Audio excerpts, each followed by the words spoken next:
بسم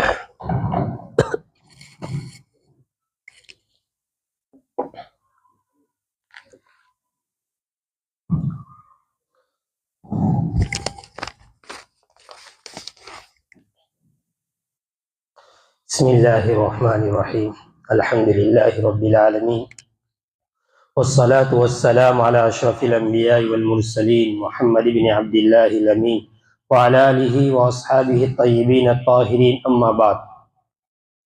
عن ابی فراس ربیعۃ بن کعب الاسلمی رضی اللہ عنہ خادم رسول اللہ صلی اللہ علیہ وسلم ومن اہل الصفۃ قال كنت أبيت مع رسول الله صلى الله عليه وسلم فأتيه بوضوئه وحاجته فقال سلني فقلت أسألك مرافقتك في الجنة فقال أو غير ذلك قلت هو ذاك قال فأعني على نفسك بكثرة السجود رواه مسلم عن ابی عبد اللہ ويقال ابو عبد الرحمن ثوبان مولى رسول الله صلی اللہ علیہ وسلم رضی اللہ عنہ قال سمعت رسول اللہ صلی اللہ علیہ وسلم يقول عليك بكثرة السجود فإنك لن تسجد لله سجدة إلا رفعك الله بها درجة وحتى عنك بها خطيئة رواه مسلم عن ابی صفوان عبد اللہ بن بسر الاسلمی رضی اللہ عنہ قال رسول اللہ صلی اللہ علیہ وسلم خیر الناس من طال عمره وحسن عمله رواہ الترمذی۔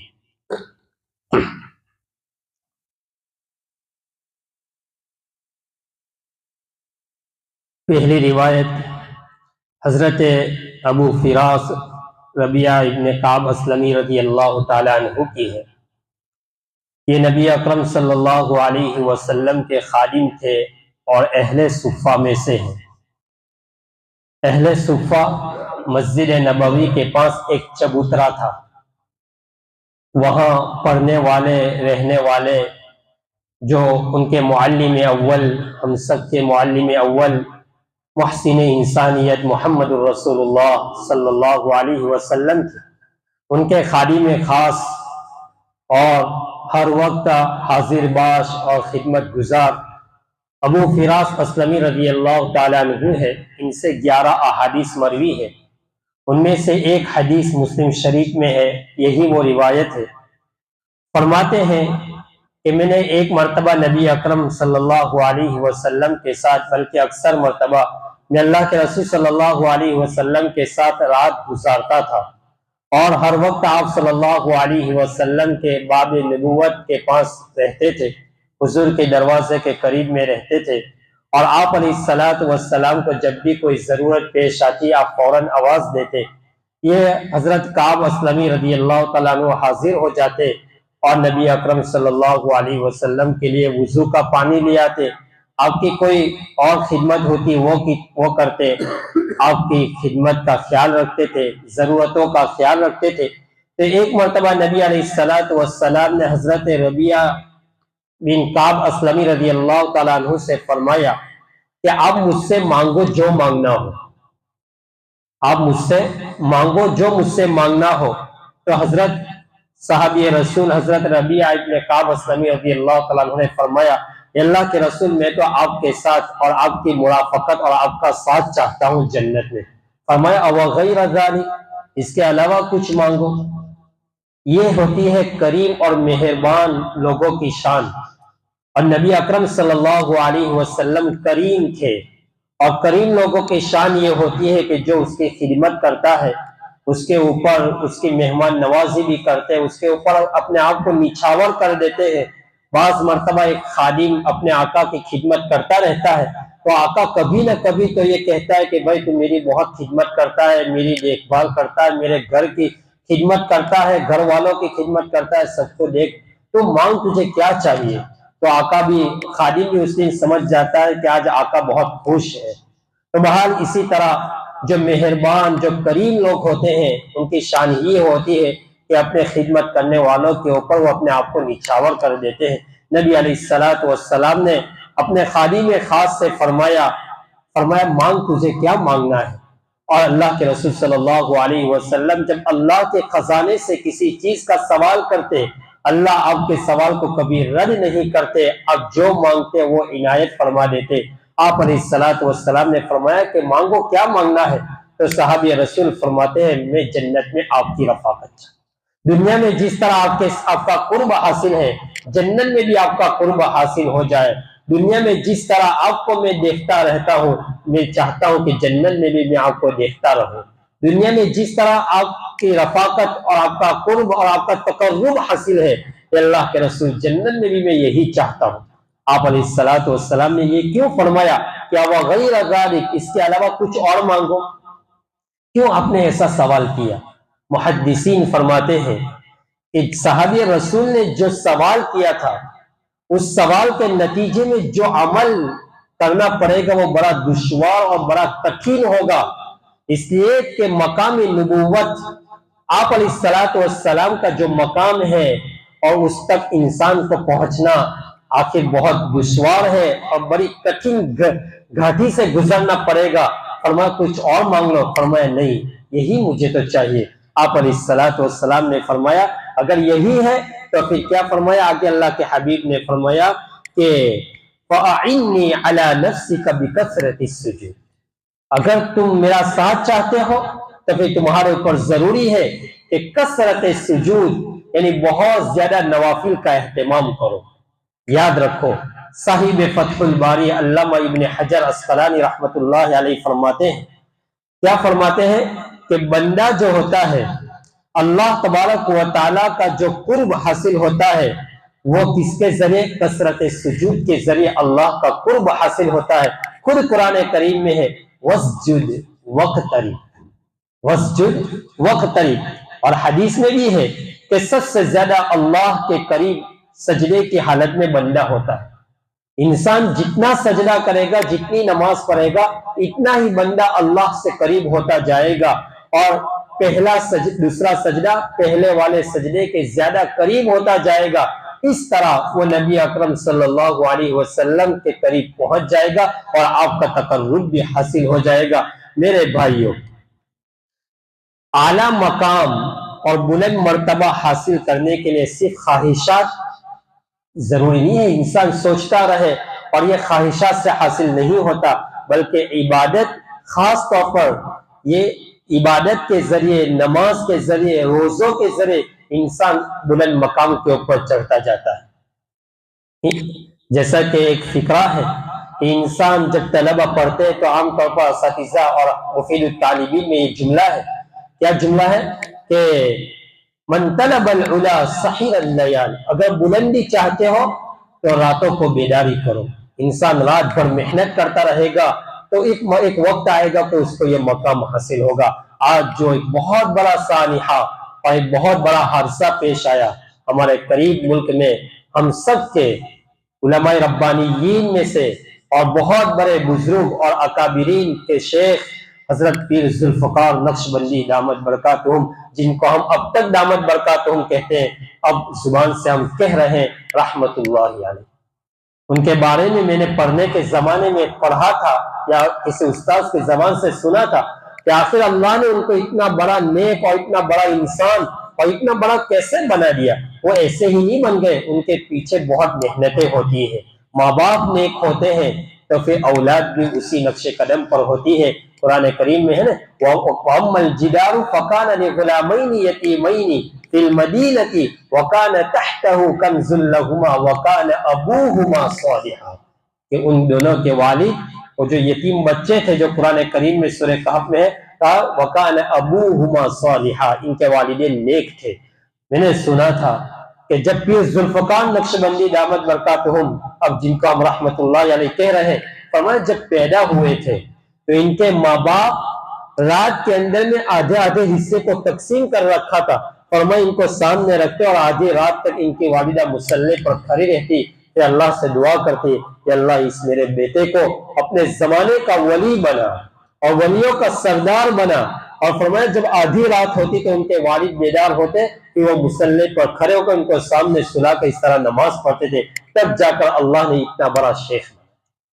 ہم چاہتے ہیں کہ ہماری اولاد نیک ہو، لیکن ہمارا عمل ایسے نہیں ہوتے، اور نہ اولاد کے پاس ایسے عمل کروائے جاتے ہیں۔ ہم تو اپنی اولاد کو دوسری رخ کی طرف، دوسری سمت کی طرف لے جا رہے ہیں۔ بہرحال میں یوں کہنا چاہتا ہوں کہ اعلیٰ مقام سے، خواہشات سے حاصل نہیں ہوتے، بلکہ عبادت سے، ریاضت سے، مجاہدہ سے اور نماز کے ذریعے اعلیٰ مقام حاصل ہوا کرتے ہیں۔ بہرحال اس روایت کے اندر میں یہ ہے کہ اگر تمہیں اعلیٰ مقام چاہیے اور جنت میں حضور پاک صلی اللہ علیہ وسلم کی رفاقت چاہیے، تو پھر ہم سب کے لیے ضروری ہے کہ ہم خوب کثرت کے ساتھ نوافل پڑھیں۔ صرف سجدہ کرنا نہیں ہے، صرف سجدہ تو سجدہ تلاوت اور سجدہ شکر ہے، اس کے علاوہ اور کوئی سجدہ کثرت سجود نہیں ہے۔ یہاں کثرت سجود سے مراد کثرت نوافل ہے،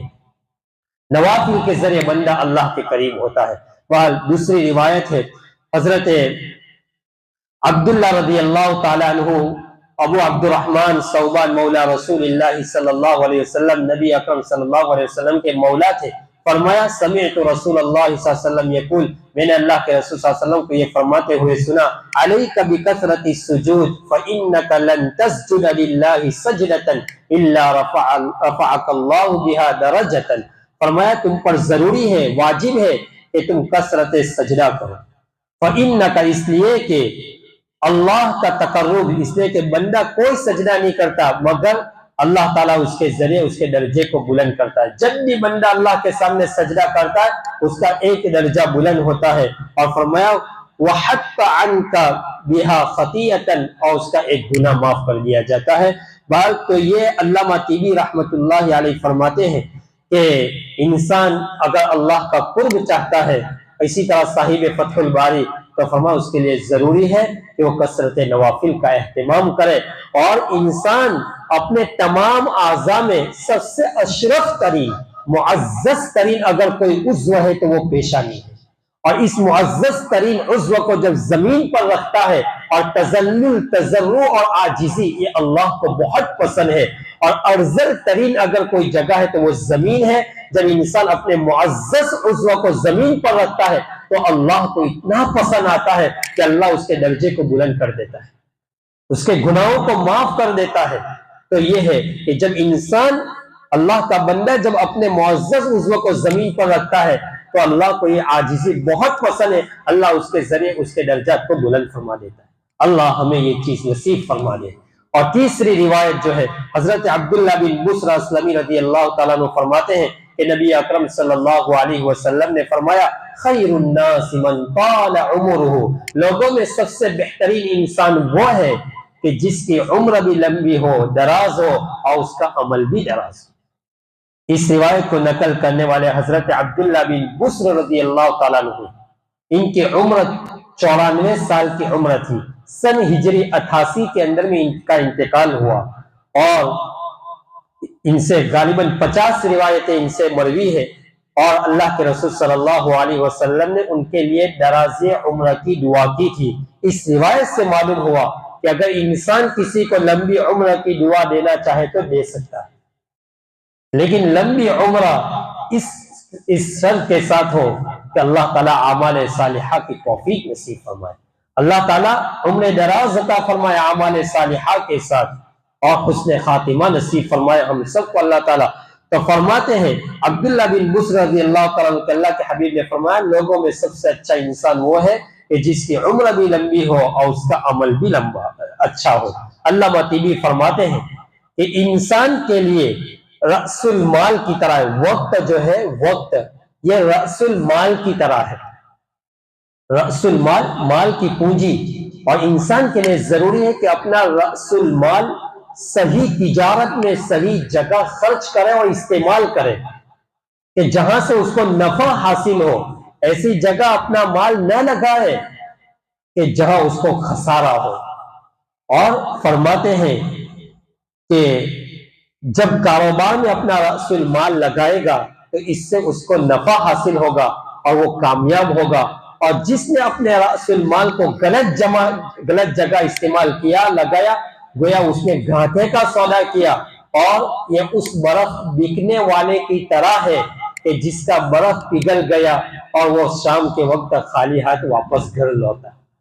اگر ہم نے اپنی زندگی کو صحیح رخ پر نہیں لگایا، اللہ کی عبادت میں نہیں لگایا، تو یہ ہماری زندگی کا قیمتی مرحلہ اور لمحہ یہ گزر جائے گا اور ہمارا وقت آخر میں آ جائے گا، اور آنکھیں جب بند ہونے کے قریب ہوگی اور اس وقت انسان کہے گا کہ کاش میری عمر کچھ دراز ہو جائے کہ میں کچھ اعمال صالحہ کر لوں، کچھ صدقہ کروں۔ وَلَن يُؤَخِّرَ اللَّهُ نَفْسًا إِذَا جَاءَ أَجَلُهَا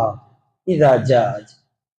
سورہ منافقون کے اندر میں ہے کہ جب انسان کی موت کا وقت آتا ہے تو وہ تمنا کرتا ہے کیا، وَأَنفِقُوا مِمَّا رَزَقْنَاكُم مِّن قَبْلِ أَن يَأْتِيَ أَحَدَكُمُ الْمَوْتُ، تم میں سے کسی کی موت کا جب وقت ہوتا ہے فَيَقُولَ رَبِّي، تو وہ کہتا ہے میرے رب لَوْلَا أَخَّرْتَنِي إِلَىٰ أَجَلٍ قَرِيبٍ، مجھے کچھ اور مہلت دے دی جائے،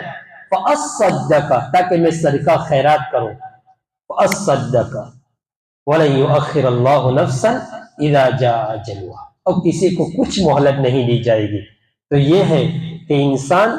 بعد میں جب حسرت کرتا رہے گا، اللہ نے ابھی موقع دیا ہے، اس کو غنیمت سمجھے، اعمال خیر اعمال صالحہ میں اعمال صالحہ کرتا رہے، نیک اعمال میں اپنی زندگی کو گزارتا رہے۔ اگر اللہ نے عمر دی ہے تو اس کا سوال بھی قیامت کے دن 5 چیزوں کا سوال ہوگا۔ سب سے پہلے وہاں تک کوئی انسان وہاں سے ہٹ نہیں سکے گا، ہم نے تمہیں عمر دی تھی، تم نے اس کو کہاں ضائع کی، تم نے کہاں خرچ کیا، تمہاری جوانی کو تم نے کہاں ضائع کی، ہم نے تمہیں مال دیا تو اس مال کو کہاں خرچ کیا، کہاں سے حاصل کیا اور کہاں خرچ کیا۔ یہ سوال ضرور مجھ سے اور آپ سے، ہر انسان سے ہوں گے۔ اس سے پہلے اللہ تعالی ہمیں اعمال صالحہ کرنے کی توفیق نصیب فرمائے اور اپنی زندگی کو صحیح رخ کے اوپر لے جانے کی توفیق نصیب فرمائے۔ اور آج جو یہ حادثہ پیش آ گیا، ہم سب دعا کرتے ہیں اللہ تبارک و تعالی حضرت کی بال بال مغفرت فرمائے۔ بہت کام کیا اور بہت نیک اور بڑے بزرگ تھے۔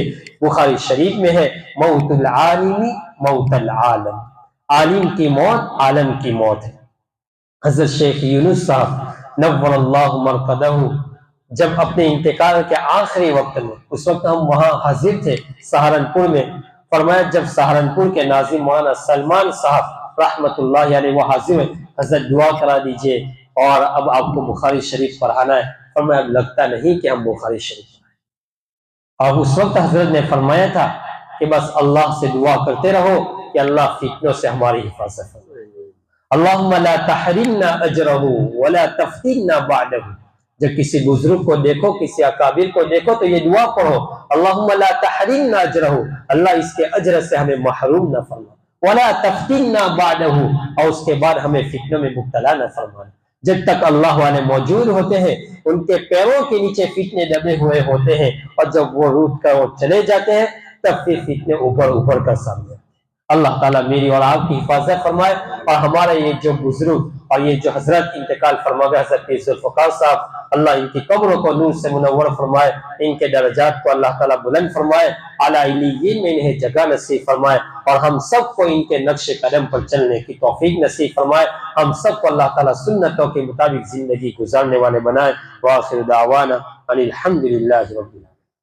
بسم اللہ الرحمن الرحیم، اللہم لک الحمد کلہ ولک الشکر کلہ ولک الخلق کلہ بیدک الامر کلہ انک علی کل شیء قدیر، اللہم لا احصی ثناء علیک انت کما اثنیت علی نفسک، اللہم صل وسلم علی سیدنا محمد وعلی آل سیدنا محمد وبارک وسلم۔ اے اللہ ہمارے گناہوں کو معاف فرما، خطاؤں سے درگزر فرما، سیئات کو حسنات سے بدل فرما، زندگی کی ساری بدعمالیوں کو معاف فرما۔ اے اللہ نیک بنا، صالح بنا، متقی بنا، پرہیزگار بنا، قابلیت اور قبولیت عطا فرما، دین کا داعی اور دین کا شیدائی بنا۔ اے اللہ اپنا قرب خاص نصیب فرما، اپنی معیت نصیب فرما، اے اللہ اپنے نبیوں کی معیت نصیب فرما، اے اللہ محمد رسول اللہ صلی اللہ علیہ وسلم کی معیت نصیب فرما، صحابہ کی رفاقت نصیب فرما۔ اے اللہ ہم سب کو نیک، صالح، متقی، پرہیزگار بنا، اور تیرے نیک بندوں میں ہم سب کا شمار فرما، ہم سب کی مغفرت فرما دیجئے۔ اے اللہ یہ تیرے جتنے بندے بیٹھے سب کو قبول فرما دیجئے، سب کی مغفرت فرما دیجئے، سب کی بگڑی ہوئی کو بنا دیجئے، سب کی ضرورتوں کو پوری فرما دیجئے۔ اے پیارے اللہ آپ ہم سے راضی ہو جائیے، اس حدیث کے مبارک سلسلے کو قبول فرما لیجئے، ہم سب کے حق میں، ہماری نسلوں کے حق میں قبول فرما لیجئے۔ اے اللہ اس سلسلے کو ہمیشہ جاری اور ساری فرما، تیرا جو بندہ یہاں جائے کسی کو خالی ہاتھ واپس مت لوٹائیے، سب کو قبول فرما لیجئے، اپنے شان ربوبیت سے ہم سب کی تربیت فرما لیجئے، ہماری ضرورتوں کو پوری فرما لیجئے۔ اے اللہ ہم سب کو اے اللہ حسن خاتمہ نصیب فرما، مرتے دم تک اعمال صالحہ کرنے کی توفیق نصیب فرما، اللہ اپنے نبی کی رفاقت اور معیت نصیب فرما، اللہ کثرت سجود، اللہ کثرت نوافل پڑھنے والے بنا دیجئے، نمازوں کا اہتمام کرنے والے بنا دیجئے، اللہ تہجد کا سرور نصیب فرما، نماز میں خشوع و خضوع نصیب فرما۔ اے پیارے اللہ امت کے حالات پر رحم و کرم کا معاملہ فرما، امت کے پریشانیوں کو ختم فرما دیجئے، آنے والے حالات کو بہتر سے بہتر بنا دیجئے، اللہ اس پرفتن دور میں ہمارے ایمان کی حفاظت فرما دیجئے،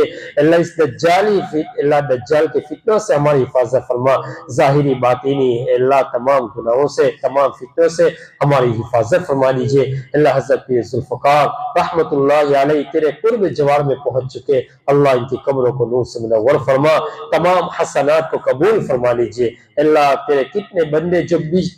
بچھڑے ہوئے تھے، اللہ انہوں نے محنت کر کر کے اللہ تجھ سے قریب کر دیے، اللہ جن کی زندگی اللہ ان کو دیکھ کر انہوں نے اپنی زندگیوں سے، گناہوں کی زندگیوں سے اللہ توبہ کر کے اللہ وہ تیرے قریب ہو گئے، اللہ کتنے لاکھوں انسانوں کی اللہ ان کے توبہ کا اللہ آپ نے ان کو ذریعہ بنایا، اے اللہ ان کے نیک اعمال سے اللہ جو عمل تیرے نزدیک ان کا پسندیدہ ہو اللہ اس کی قبولیت سے ہم سب کے بھی مغفرت فرما دیجئے۔ اے پیارے اللہ ہمیں صالحین میں ہم سب کو شامل فرما دیجئے، اے پیارے اللہ ہم سب کو اپنا قرب نصیب فرما دیجئے، ہمارے گناہوں کو معاف فرما دیجئے، ہمارے گناہوں کو معاف فرما دیجئے، مرتے دم تک اعمال صالحہ کرنے کی توفیق نصیب فرما، سنت اور شریعت کے مطابق زندگی گزارنے والے بنا دیجئے۔ وصلی اللہ تعالی علی خیر خلقہ محمد وآلہ وصحبہ اجمعین برحمتک۔